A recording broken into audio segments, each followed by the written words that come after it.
মানুষের ইতিহাস থেকে আমরা জানতে পারি বহুকাল পূর্বে মানুষ শিকার করে জীবিকা নির্বাহ করত। আজ থেকে 12,000 বছর পূর্বে প্রথম কৃষিকাজের সূচনা হয়।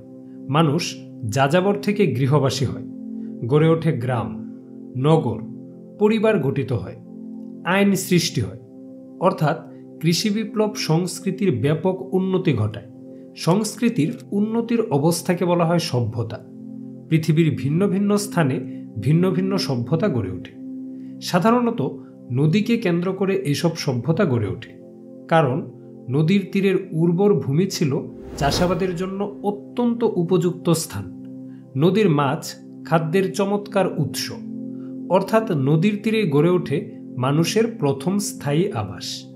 যেমন মধ্যপ্রাচ্যের ইউফ্রেটিস ও টাইগ্রিস নদীকে কেন্দ্র করে একটি জনবসতি তথা সভ্যতা গড়ে ওঠে, যাকে আমরা মেসোপটেমিয়া সভ্যতা নামে চিনি। ভারতীয় উপমহাদেশের সিন্ধু নদকে কেন্দ্র করে একটি সভ্যতা গড়ে ওঠে, যাকে আমরা সিন্ধু সভ্যতা নামে চিনি। মিশরের নীল নদকে কেন্দ্র করে একটি সভ্যতা গড়ে ওঠে, যাকে আমরা মিশরীয় সভ্যতা নামে জানি। মানব সভ্যতার ইতিহাস সিরিজে আমরা পৃথিবীর প্রাচীন সভ্যতাগুলো নিয়ে আলোচনা করব। আশা করি এর মাধ্যমে দর্শক বর্তমানে প্রচলিত জটিল ধারণাসমূহের উৎস ও তার বিবর্তন সম্পর্কে পরিষ্কার ধারণা পাবেন।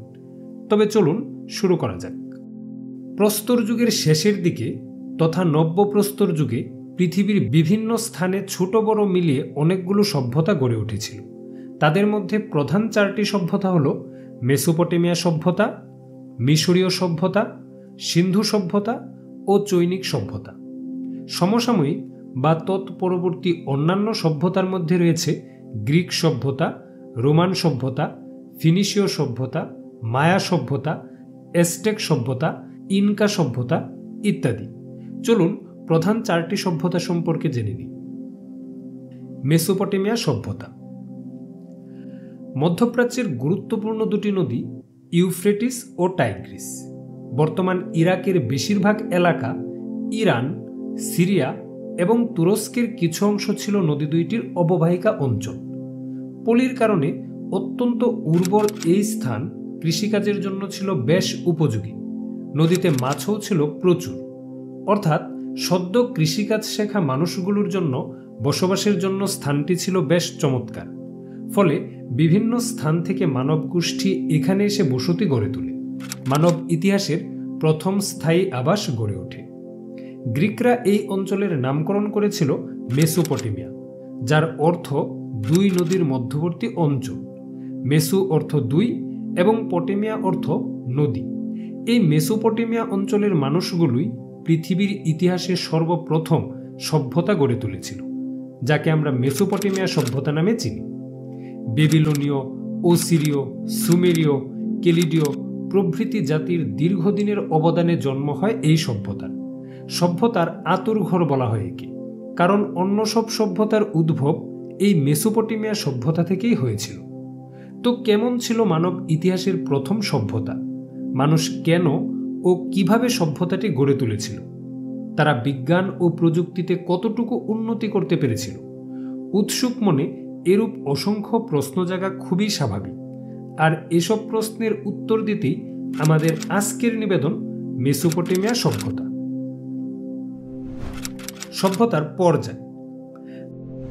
আনুমানিক 7,000 বছর পূর্বে এই সভ্যতার সূচনা হয়, কিন্তু এটি পরিপূর্ণতা লাভ করে 5,000 বছর পূর্বে। মেসোপটেমিয়া অঞ্চলের ছোট ছোট পাহাড়গুলো টেল নামে পরিচিত। টেল খুঁড়ে তা থেকে প্রাপ্ত ধ্বংসাবশেষ থেকে জানা যায় যে তারা পাথরের বিকল্প হিসাবে ব্রোঞ্জ ধাতুরও ব্যবহার শুরু করেছিল। তামা ও টিনের সংমিশ্রণে গঠিত ব্রোঞ্জ ধাতুর আবিষ্কারক মূলত তারাই। অর্থাৎ এই সভ্যতা প্রস্তর যুগ থেকে ধাতুর যুগ পর্যন্ত বিস্তৃত ছিল। মেসোপটেমিয়া সভ্যতার ভাগসমূহ। মেসোপটেমিয়া সভ্যতার 4টি ভাগ ছিল: সুমেরীয় সভ্যতা, বেবিলনীয় সভ্যতা, আসিরীয় সভ্যতা এবং কেলিডীয় সভ্যতা। মেসোপটেমিয়া সভ্যতার বৈশিষ্ট্যসমূহ। সামাজিক কাঠামো। মেসোপটেমিয়া সভ্যতায় কঠোর সামাজিক শ্রেণীবিন্যাস লক্ষ্য করা যায়। উপরের শ্রেণীতে থাকা পুরোহিত ও সম্ভ্রান্ত শ্রেণীর লোকেরা সকল সুবিধা ভোগ করত। তারপর ব্যবসায়ী ও কারিগর শ্রেণী এবং তার নিচে ছিল কৃষক ও শ্রমিক শ্রেণী। সমাজে দাসদাসীরও ব্যাপক প্রচলন ছিল। নারীরা গৃহস্থালী কাজ ছাড়াও ব্যবসা এবং ধর্মীয় কাজে যুক্ত ছিল। অর্থনীতি। মেসোপটেমিয়ার অর্থনীতি ছিল কৃষি নির্ভর। তাদের সেচ ব্যবস্থা অত্যন্ত উন্নত ছিল, যা টাইগ্রিস ও ইউফ্রেটিস নদীর পানি ব্যবহার করে পরিচালিত হতো। তাদের প্রধান বৃক্ষ ছিল খেজুর গাছ, যাকে তারা প্রাণ বৃক্ষ বলত। দৈনন্দিন জীবনে ব্যবহারের জন্য অথবা কৃষিকাজের সুবিধার্থে তারা বিভিন্ন প্রকার মাটির পাত্র তৈরি করতেও দক্ষ ছিল। প্রথম দিকে বিনিময় প্রথা চালু থাকলেও ব্রোঞ্জ আবিষ্কারের পর তারা নগরকেন্দ্রিক বাণিজ্য শুরু করে। বিজ্ঞান ও প্রযুক্তি। মেসোপটেমিয়ানরা দক্ষ কৃষক ছিল। উদ্বৃত্ত ফসল তারা মন্দিরে জমা রাখত। এই হিসাব রাখতেই পুরোহিতদের হাত ধরে গণিতের জন্ম হয়। পাটিগণিত ও জ্যামিতির ব্যবহার ছাড়াও গণিতের কিছু জটিল নিয়ম তারা রপ্ত করেছিল। গণনার জন্য তারা 60 ভিত্তিক সংখ্যা পদ্ধতি ব্যবহার করত। এখান থেকেই 1 ঘন্টাকে 60 মিনিট ও 1 মিনিটকে 60 সেকেন্ডে ভাগ করার রীতি চালু হয়। এমনকি তারা 1 মাসকে 30 দিন এবং 1 বছরকে 12 মাসে ভাগ করে। জলঘড়ি ও চন্দ্রপঞ্জিকার আবিষ্কার করে।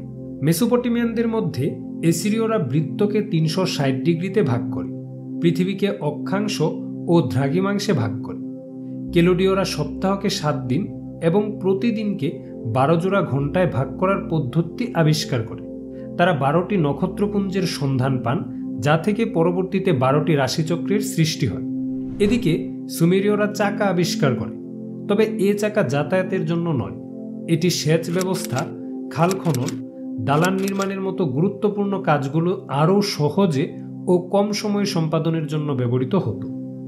তবে মেসোপটেমিয়ানদের মধ্যে বেবিলনীয়রা বিজ্ঞান ও প্রযুক্তিতে সবচেয়ে উন্নত ছিল। বেবিলনের উত্তরে গাথুর শহরের ধ্বংসাবশেষেই পৃথিবীর প্রাচীনতম মানচিত্র পাওয়া যায়। ভাষা ও সাহিত্য। মেসোপটেমিয়ানরা সেমিটিক ভাষায় কথা বলত। সুমেরীয়গণ কিউনিফর্ম নামে নতুন লিপির উদ্ভাবন করেছিল, যা পৃথিবীর প্রাচীন লিপিগুলোর একটি। মাটির ফলকে ছবি এঁকে এঁকে প্রকাশ করা হতো এই লিপিকে। মহাকাব্য গিলগামেশ এই লিপিতেই লেখা। মৃত্যুকে হারানো বা মানুষের অমরত্বের ইচ্ছা নিয়ে গড়ে উঠেছিল এই মহাকাব্য। আইন। শাসনকার্য সুষ্ঠুভাবে পরিচালনার লক্ষ্যে আইনের প্রচলনও মেসোপটেমিয়ানরাই করেছিল। সুমেরীয় শাসক উর-নামু সর্বপ্রথম পৃথিবীর ইতিহাসে লিখিত আইনের প্রবর্তন করেন, যা কোড অফ উর-নামু নামে পরিচিত। বেবিলনীয় সভ্যতার হাম্মুরাবির লিখিত আইন হাম্মুরাবি কোডে 282টি আইন লিপিবদ্ধ করা হয়েছিল।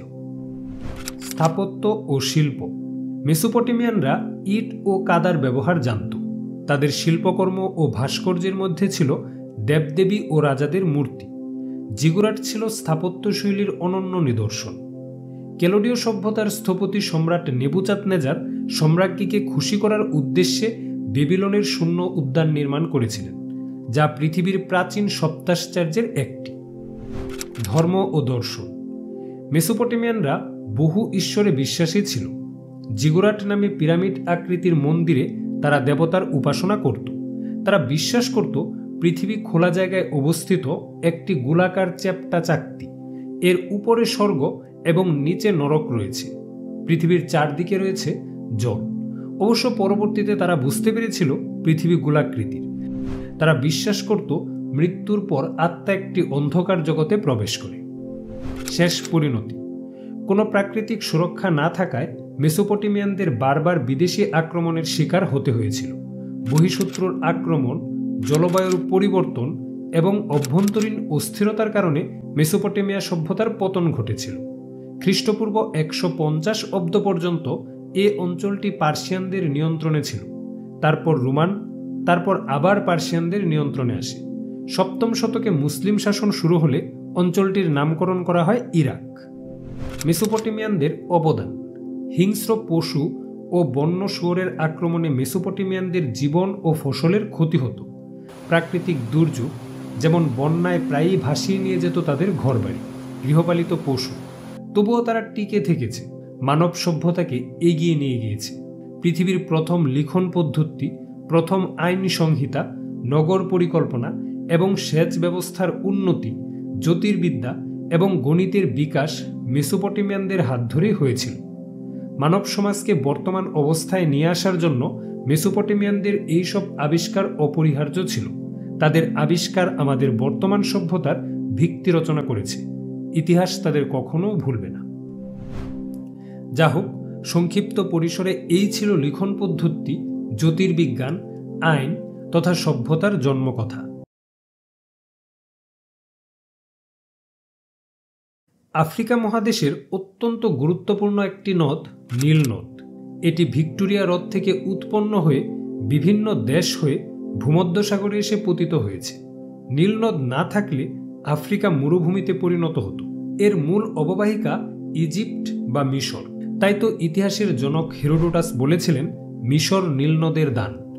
খ্রিস্টপূর্ব 5000 থেকে 31 খ্রিস্টপূর্বাব্দ পর্যন্ত নীল নদ তথা মিশরকে কেন্দ্র করে এই নদীর অববাহিকায় প্রায় 4 লক্ষ বর্গমাইল জুড়ে একটি সমৃদ্ধ জনপদ তথা সভ্যতার উদ্ভব হয়েছিল।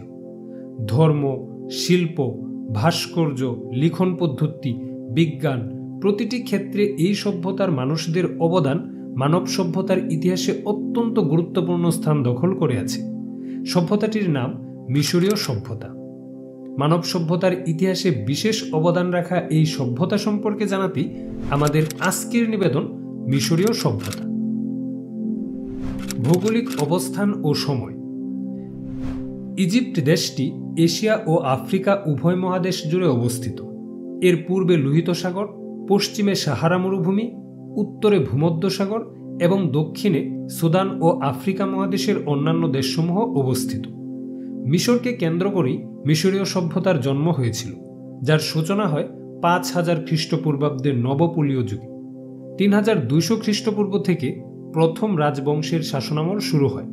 প্রাক রাজবংশীয় যুগে মিশর কতগুলো ছোট ছোট নগর রাষ্ট্রে বিভক্ত ছিল। এদেরকে বলা হতো নোম। নারমার বা মেনেস নোমগুলোকে একত্র করে একটি রাজ্য গড়ে তোলেন। রাজ্যটির রাজধানী ছিল মেমফিসে। তিনি হন মিশরের প্রথম নরপতি ও পুরোহিত। তিনি প্রথম ফারাওয়ের মর্যাদা লাভ করে। শুরু হয় ফারাওদের অধীনে রাজবংশের বংশানুক্রমিক শাসন। ফারাওরা ছিল অত্যন্ত ক্ষমতাশালী। তারা নিজেদের সূর্য দেবতার বংশধর মনে করত। 332 খ্রিস্টপূর্বাব্দে আলেকজান্ডার দ্য গ্রেট মিশর দখল করলে মিশরীয় সভ্যতার পতন হয়। খ্রিস্টপূর্ব 31 অব্দে আদি রোমান সাম্রাজ্য মিশর অধিকার করে এই দেশকে একটি রোমান প্রদেশে পরিণত করলে ফারাওদের শাসন আনুষ্ঠানিকভাবে সমাপ্ত হয়। এটি রোমান সাম্রাজ্যের অন্তর্ভুক্ত হয়। মিশরীয় সভ্যতার বৈশিষ্ট্য। মিশরীয়দের জীবন ধর্মীয় চিন্তা ও বিশ্বাস দ্বারা প্রভাবিত ছিল। প্রতিটি ক্ষেত্রেই এই প্রভাব লক্ষণীয়। চলুন মিশরীয় সভ্যতার বৈশিষ্ট্যসমূহ জেনে নিই।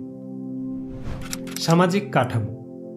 মিশরীয় সভ্যতার সামাজিক কাঠামো ছিল অত্যন্ত সংগঠিত ও স্তর বিন্যাসযুক্ত।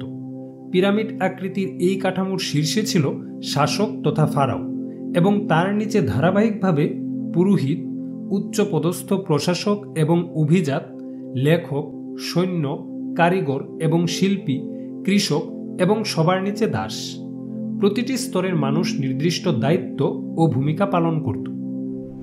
অর্থনীতি। নীলনদ ছিল মিশরের অর্থনীতির মূল চালিকা শক্তি। প্রতি বছর বন্যা কবলিত হওয়ায় নীলনদ অববাহিকার ভূমি বেশ উর্বর ছিল, ফলে শস্য উৎপাদন বেশ ভালো হতো।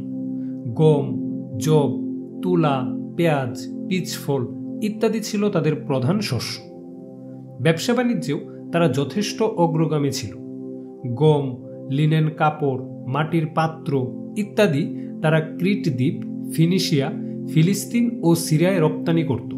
স্বর্ণ, রৌপ্য, হাতির দাঁত, কাঠ ইত্যাদি আমদানি করত। কৃষকেরা তাদের উৎপাদিত ফসলের একটি বড় অংশ কর হিসাবে জমিদার, মন্দির এবং রাজপরিবারকে প্রদান করত। এটি রাজকীয় প্রকল্পগুলির জন্য তহবিল জোগাত। বন্যার মৌসুমে যখন কৃষিকাজ বন্ধ থাকত, তখন শ্রমিকরা রাজকীয় প্রকল্পে কাজ করত। পিরামিড নির্মাণ, মন্দির নির্মাণ ছাড়াও তারা গয়না, পাত্র, অস্ত্র এবং তামা ও ব্রোঞ্জের বিভিন্ন পণ্য তৈরি করত। বিজ্ঞান ও প্রযুক্তি। মিশরীয়রা জ্যোতিষশাস্ত্র, জোয়ার ভাটা, ভূমির পরিমাপ, জ্যামিতি ও পাটিগণিতের প্রচলন করে। সিরিয়াস নামক তারকা পর্যবেক্ষণের মাধ্যমে তারা নীল নদে বন্যার সময়সূচি অনুমান করতে পারত। কর আদায় এবং জমির সীমানা নির্ধারণে মিশরীয়রা গণিতের ব্যবহার করত। তারা দশমিক পদ্ধতি এবং ভগ্নাংশ সম্পর্কে জানত। যুগ, বিয়োগ ও ভাগের ব্যবহার জানত। সর্বোপরি পিরামিড নির্মাণ তাদের জ্যামিতি এবং স্থাপত্যের অসাধারণ দক্ষতার পরিচয়। 4200 খ্রিস্টপূর্বাব্দে তারা 365 দিনের সৌরপঞ্জিকা আবিষ্কার করে। সূর্যঘড়ি, ছায়াঘড়ি ও জলঘড়ি তাদের অবদান। মৃতদেহ সংরক্ষণের জন্য তারা মমি তৈরির পদ্ধতি উদ্ভাবন করেছিল। অস্ত্রোপচারের মাধ্যমে চিকিৎসা করার পদ্ধতিও তাদের জানা ছিল। হাড় জোড়া লাগানো, হৃৎপিণ্ডের গতি, নাড়ির স্পন্দন ও বেশ কয়েকটি রোগ নির্ণয় করা জানত তারা। ভাষা ও সাহিত্য। মিশরীয়রা প্রথম দিকে ছবি এঁকে তাদের মনের ভাব প্রকাশ করত। এই লিখন পদ্ধতির নাম ছিল হায়ারোগ্লিফিক বা পবিত্র অক্ষর। 5000 বছর পূর্বে তারা 24টি ব্যঞ্জনবর্ণের বর্ণমালা আবিষ্কার করে। নলখাগড়া গাছের কাণ্ড থেকে কাগজ তৈরি করে তাতে মিশরীয়রা লিখত। গ্রিকদের কাছে এটি পেপিরাস নামে পরিচিত। এখান থেকে ইংরেজি পেপার শব্দটি আসে। উল্লেখ্য, নেপোলিয়ন বোনাপার্টের মিশর জয়ের সময় একটি পাথর আবিষ্কৃত হয় যা রোসেটা স্টোন নামে পরিচিত। এতে গ্রিক এবং হায়ারোগ্লিফিক ভাষায় অনেক লেখা ছিল, যা থেকে প্রাচীন মিশর সম্পর্কে অনেক তথ্য পাওয়া যায়। তারা দর্শন ও সাহিত্য চর্চাও করত। তাদের লেখাতে দুঃখ বা হতাশার কোনো ছাপ ছিল না। তারা আশাবাদী ছিল। তাদের লেখাতে সবসময় আনন্দের প্রকাশ দেখা গিয়েছে। ধর্ম ও বিশ্বাস। মিশরীয়দের মতে সূর্য দেবতা রে বা আমন রে, প্রাকৃতিক শক্তি, শস্য ও নীল নদের দেবতা ওসিরিস মিলিতভাবে সমগ্র পৃথিবী পরিচালিত করে। এদের মধ্যে সূর্য দেবতার গুরুত্ব বেশি। ফারাওদের তারা সূর্য দেবতার বংশধর মনে করত। তারা বিশ্বাস করত মৃত ব্যক্তি একসময় জীবিত হয়ে উঠবে। এই বিশ্বাস থেকেই মমি ও পিরামিড সৃষ্টি হয়। ফারাও খুফুর পিরামিড সবচেয়ে বড় পিরামিড। তারা জড়বস্তু, মূর্তি ও জীবজন্তুর পূজা করত। স্থাপত্য ও শিল্প। মিশরীয়দের সর্বশ্রেষ্ঠ ভাস্কর্য হচ্ছে মিশরের গিজাতে অবস্থিত চুনাপাথরের বিশাল মূর্তি, যাকে স্ফিংস নামে ডাকা হয়। এর দেহ সিংহের মতো, কিন্তু মাথা মানুষের। বিশ্ববিখ্যাত পিরামিড সৃষ্টিও মিশরীয়দের অবদান, যা ফারাওদের মৃতদেহ রাখার জন্য বানানো হয়েছিল। সমাধি ও মন্দিরের দেয়াল সাজাতে গিয়ে মিশরীয়রা শিল্পের সূচনা করে। সাদা কালো রং তাদের যথেষ্ট প্রিয় ছিল। তখনকার চিত্রে তারা সে সময়কার রাজনীতি, সামাজিক ও পারিবারিক জীবনের কাহিনী ফুটিয়ে তুলত। তারা কারুশিল্পেও যথেষ্ট উন্নত ছিল। মিশরীয় সভ্যতা আজও বিশ্বের মানুষের কাছে বিস্ময় এবং আকর্ষণের বিষয়। বিশেষ করে পিরামিড, মমি এবং হায়ারোগ্লিফিক্স এর মাধ্যমে আমরা তাদের উন্নত ও বিস্ময়কর প্রতিভা সম্পর্কে জানতে পারি। মানব ইতিহাসে এটি অমর হয়ে থাকবে।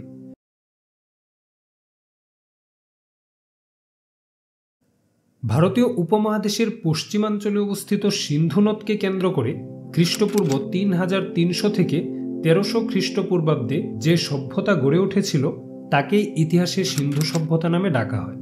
1920-এর দশকে তদানীন্তন ব্রিটিশ ভারতের পাঞ্জাব প্রদেশে প্রত্নতাত্ত্বিক খনন কার্যের ফলে এই সভ্যতার প্রথম শহর হরপ্পা আবিষ্কৃত হয়। তাই সিন্ধু সভ্যতা হরপ্পা সভ্যতা নামেও পরিচিত। উন্নত নগর পরিকল্পনা, বৃহৎ স্নানাগার, পরিমাপন বিদ্যা, ভাস্কর্য ইত্যাদি নিদর্শন প্রমাণ করে যে এই সভ্যতা সে সময়ের তুলনায় অত্যন্ত উন্নত ছিল। ভারতীয় উপমহাদেশের উন্নত সেই সভ্যতা সম্পর্কে জানাতেই আমাদের আজকের নিবেদন সিন্ধু সভ্যতা। ভৌগোলিক অবস্থান ও সময়। সিন্ধু সভ্যতা বর্তমান পাকিস্তান রাষ্ট্রের প্রায় সম্পূর্ণ অংশ, ভারতীয় প্রজাতন্ত্রের পশ্চিম দিকের রাজ্যগুলি, দক্ষিণ পূর্ব আফগানিস্তান এবং বেলুচিস্তান প্রদেশের পূর্ব অংশ নিয়ে গঠিত হয়েছিল।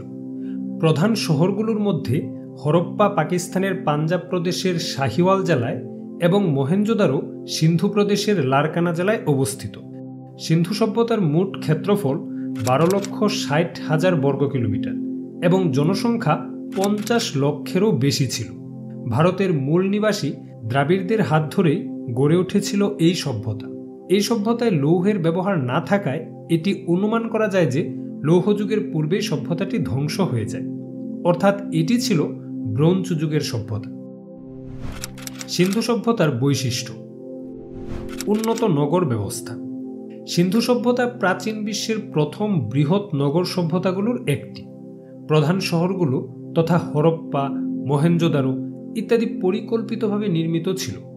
রাস্তা ও গলিপথগুলো সোজা ও পরস্পরের সঙ্গে সুষম কোণে ছিল। উন্নত ড্রেনেজ ব্যবস্থা জল নিষ্কাশনে অত্যন্ত কার্যকর ছিল। ঘরবাড়ি পোড়ামাটির ইট দিয়ে তৈরি ছিল। বাড়ির আকার ও গুণমান থেকে ধনী ও দরিদ্রের মধ্যে পার্থক্য বোঝা যেত। বড় সাজানো ঘরগুলো অভিজাতদের জন্য এবং ছোট ঘর বা কুটির নিম্ন শ্রেণীর জন্য ব্যবহৃত হতো।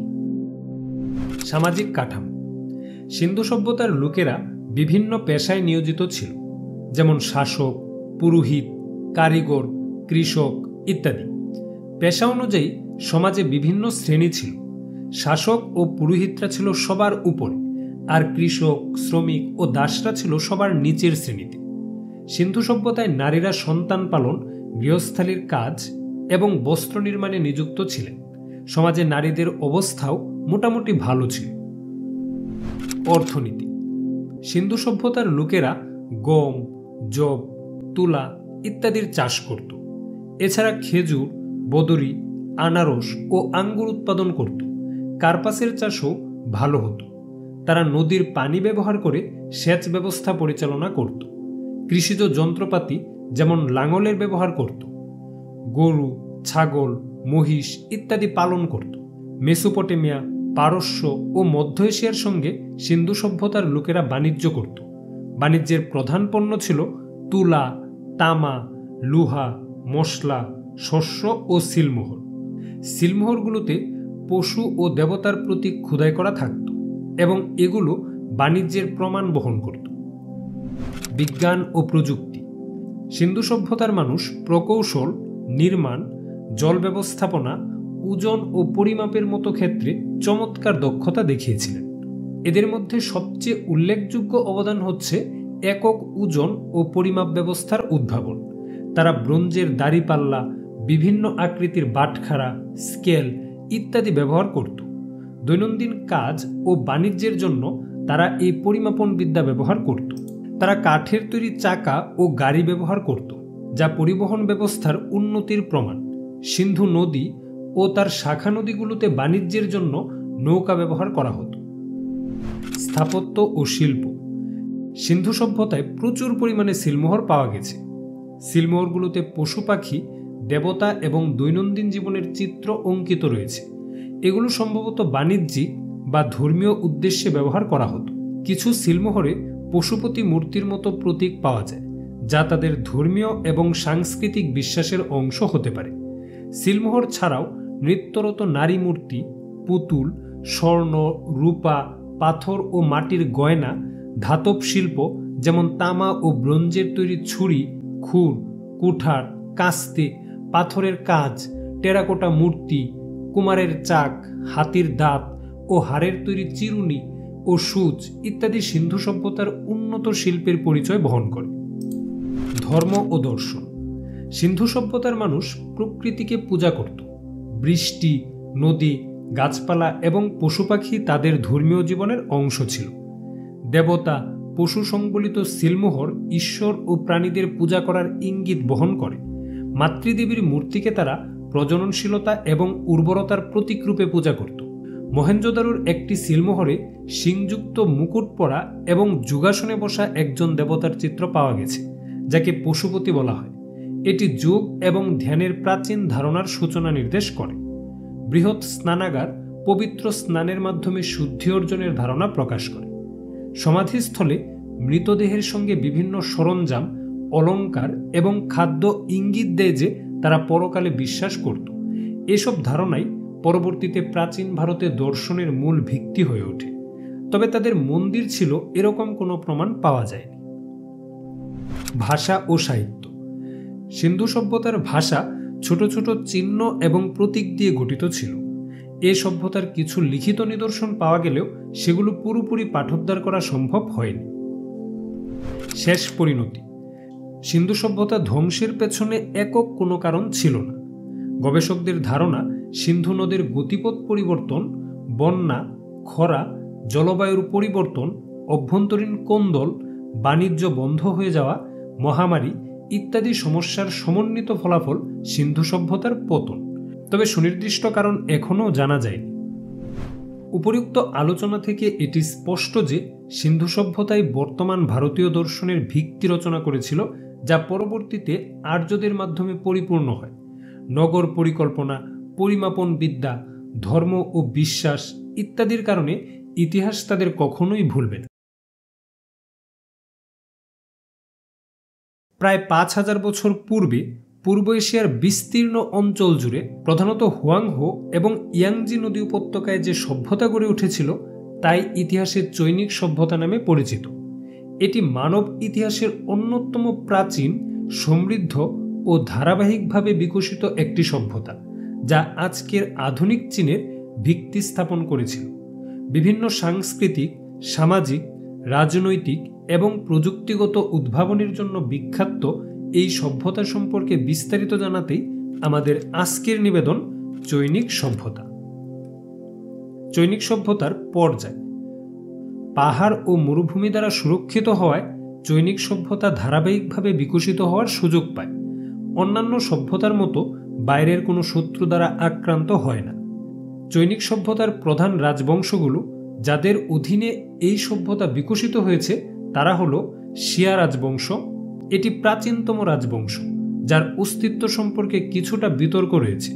শাং রাজবংশ, এটি প্রথম নিশ্চিত রাজবংশ যা ধাতব শিল্প ও লিপির জন্য বিখ্যাত। ঝৌ রাজবংশ, এটি দীর্ঘতম রাজবংশ যেখানে কনফুসিয়ানিজম এবং দাওয়িজমের উদ্ভব ঘটে।